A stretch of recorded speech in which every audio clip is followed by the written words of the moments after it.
फातिमा? ये तो वाकई बड़ा मसला है। इस पर तो लड़ाइयाँ भी होती हैं। हालांकि इस मसले का सीधा सा सॉल्यूशन यही है कि थोड़ी देर भाई खेल ले और थोड़ी देर बहन खेल ले, लेकिन कोई चीट ना करे। दोनों का टाइम इक्वल होना चाहिए। मगर गनीज फातिमा, यही चीज तो नहीं हो पाती।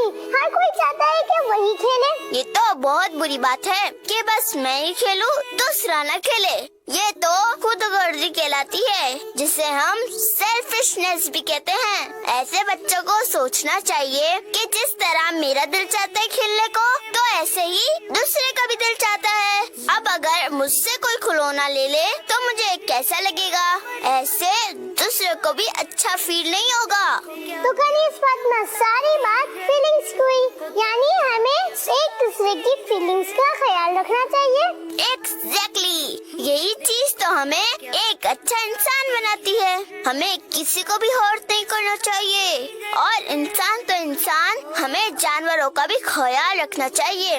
और यही बात हमारा प्यारा दीन भी हमें सिखाता है। जज़ाकल्लाहु खैर गनीज फातिमा। मरियम की बातें, मरियम की बातें।